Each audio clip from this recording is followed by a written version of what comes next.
Hey, what's going on, everyone? We're gonna jump back into the narcissist. Yeah, this one's gonna be inside the mind of the narcissist. Um,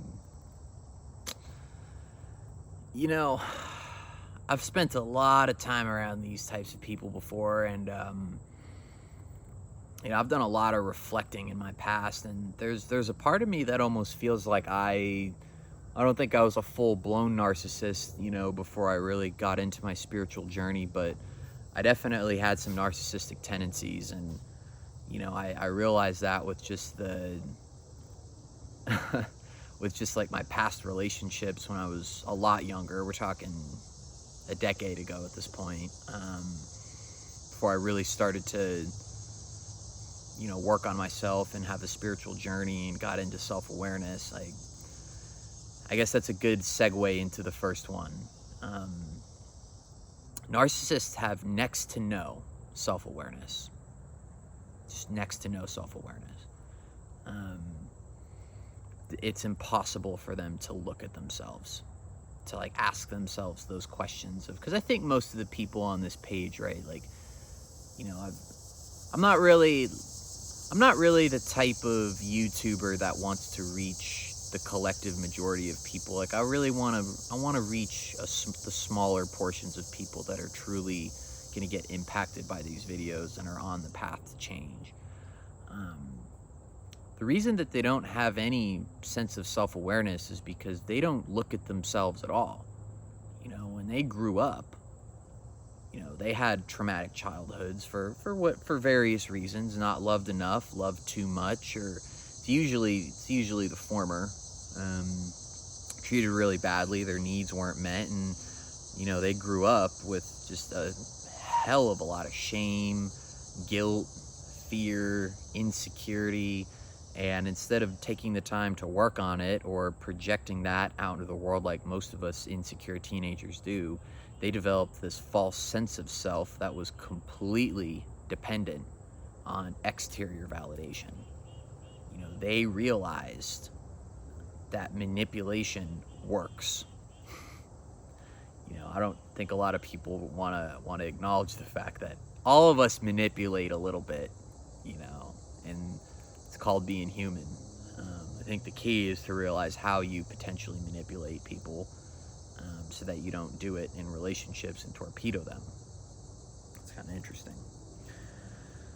But they develop this false sense of self, to mask that interior shame and insecurity and guilt and all that hatred that they have for themselves. And that needs to be constantly fed at all times. They're almost never single. They always have huge social circles, and their social circles and their relationships are people that they can control. It's all about power to a narcissist. That's why they choose partners. They choose you. They know. I think it's subconscious. I don't think they're sitting there with in their back cave, writing down the potential people and all that stuff. But their subconscious chooses you, and they choose you because they feel like they can control you. You're a loving creature. You don't have much boundaries. You want to fix them or save them. You feel like you found the one, and they make it appear like that. Their false sense of self projects that love bomb onto you, makes you feel like you're the center of the world. They're not being themselves, because they hate themselves. They're not good enough by themselves, so they need to project this sense of grandiose and this sense of love and this confidence and all this crap, that's totally fake for people to like them. Isn't that sad? All the people in their lives, they don't even know who they actually are, because the people that find out who they are just leave them and want nothing to do with them, or they break up with them before they find out. It's all you guys that have been burned by narcissistic people before, you want to talk about a fate worse than death. It's living on this earth and never truly being yourself. It's sad. There's no need to make them feel even worse. Like, let life take care of those people, man. Let God, the universe, like, let God take care of those people. Like, it's coming. If not, it already hasn't come, if it already hasn't came for them.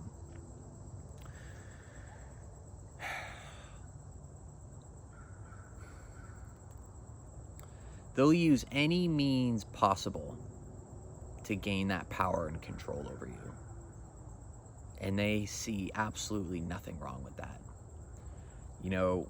I remember when I was early, like 10 years ago at this point, the only thing that was important to me in relationships was power and control, because I didn't have any self-awareness.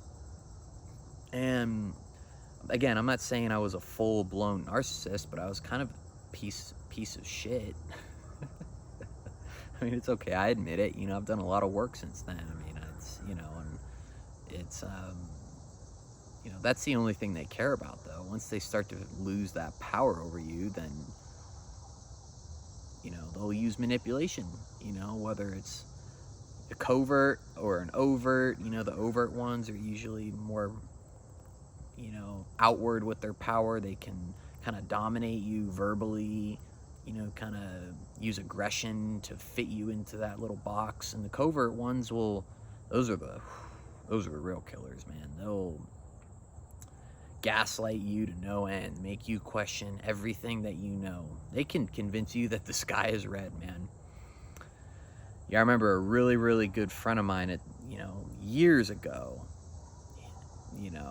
he was masterful manipulator. I remember there was this time where, all of us in the house we were living in got in this huge fight. And I went out, this guy, my buddy, he stayed inside, and I went outside with the rest of the guys. I wasn't really involved, but I remember those two were like talking a lot of crap about the dude. And, I was his best friend. I kind of told him what they said, and he wasn't there, and he's like, I'm going to confront them about it. And I said, well, you weren't there. And he was like, well, just tell me what they said. And I told him, and he's like, okay, cool, I'm going to confront him now. And I was like, well, you weren't there. He's like, it's okay, I'm going to just tell him I was. And sure enough, he went and confronted these two and somehow convinced them that he was standing right there when he clearly was not, and heard what they were saying. That's how powerful this can be. They do have a lot of strengths. They know how to manipulate the hell out of people. They know how people work. They don't have any empathy, because when they grew up, right? Think about this, your empathy development stops at a certain age, because it's all based off of the gray matter in your brain. They don't develop that gray matter like the average person does. So they don't have empathy, but they do have cognitive empathy, which allows them to conceptualize how people feel without having to feel any of the emotions. And it's dangerous. But that also means they're never going to truly love. They're never going to truly connect with a human being. All of y'all that... It should be a huge compliment that a narcissistic person chooses you. And I'll tell you why.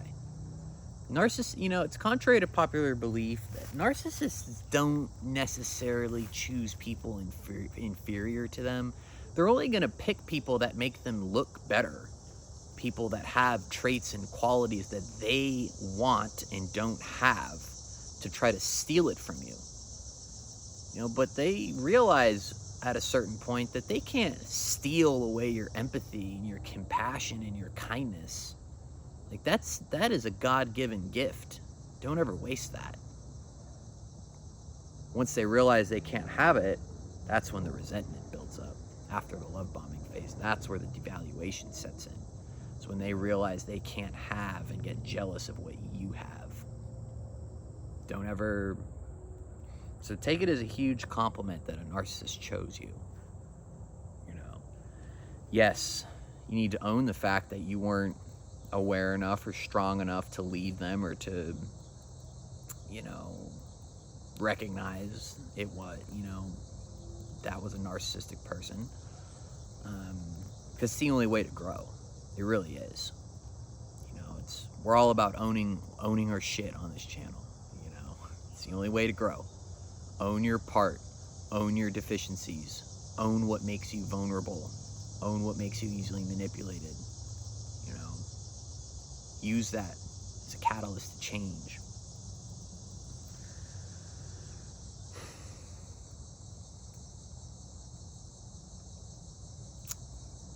They're really sad people.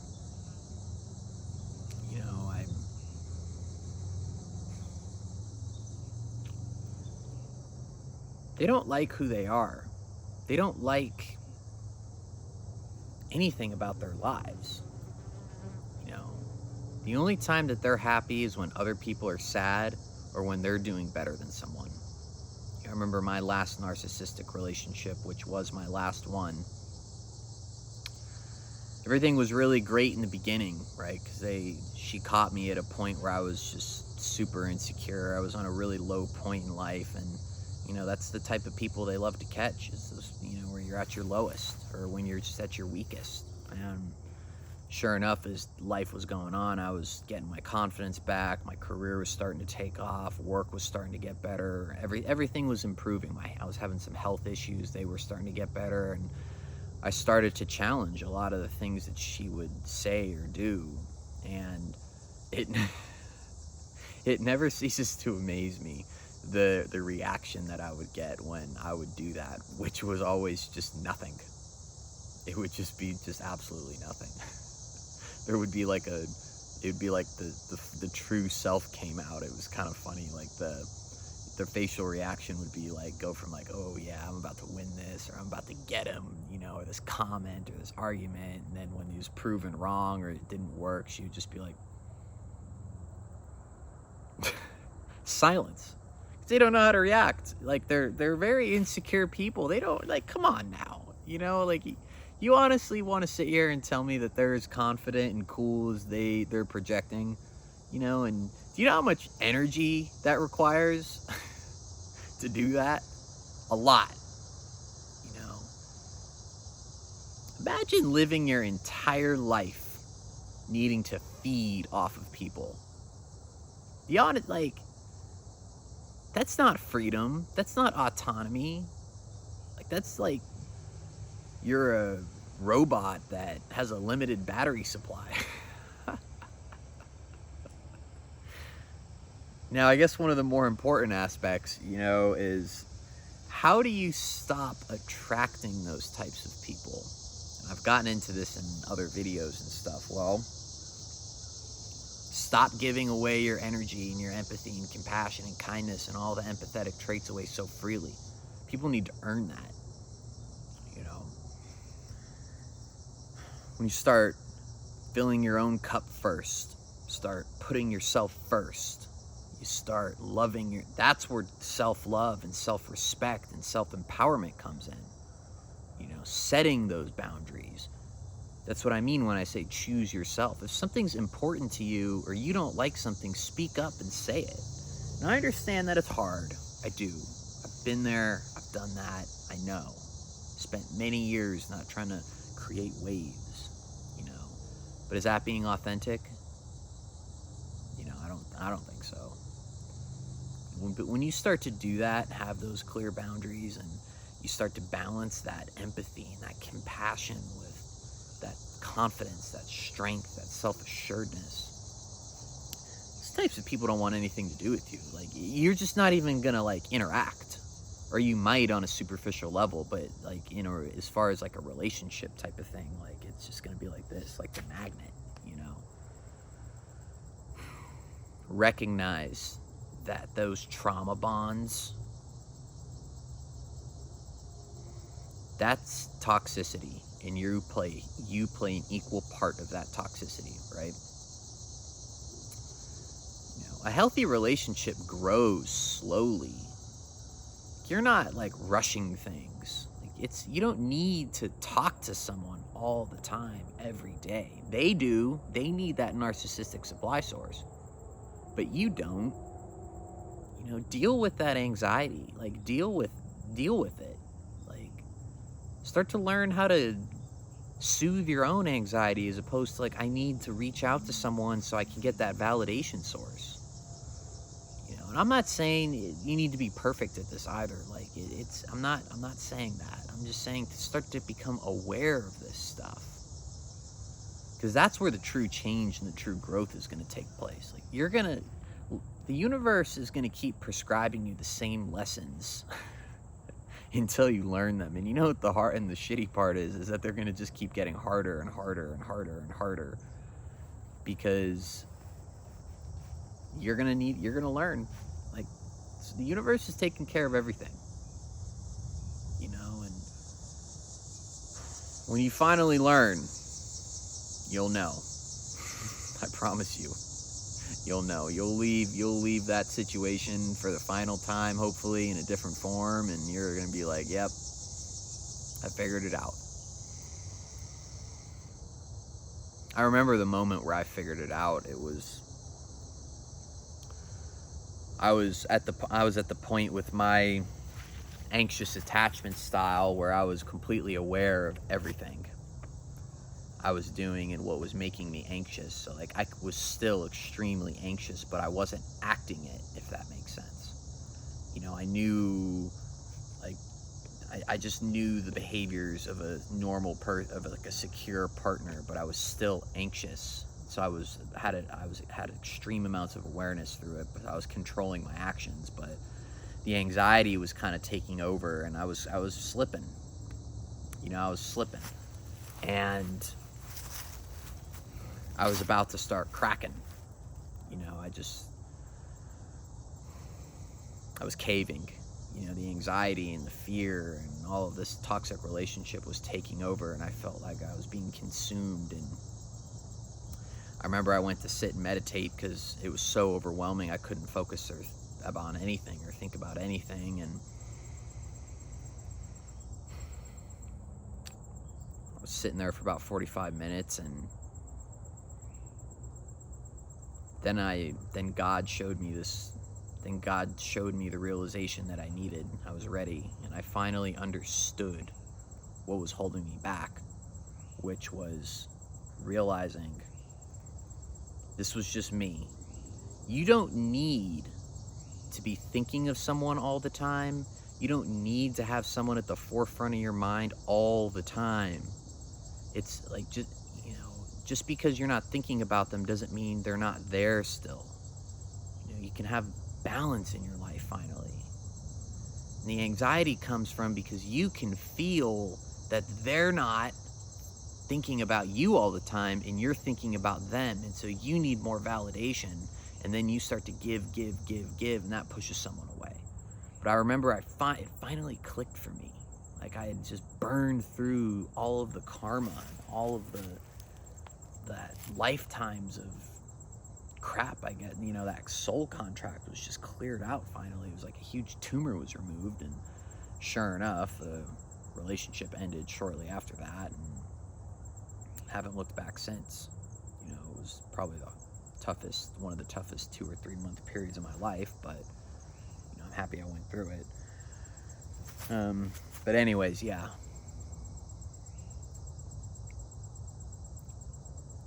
Narcissists. You have the ability to change who you are because you have the ability to have self-awareness, and you also have the ability to connect with human beings and love and be loved. That's something they'll never have. You can see life through the lens of color. Theirs is black and white. All right. I hope you guys have a wonderful evening. You guys take care.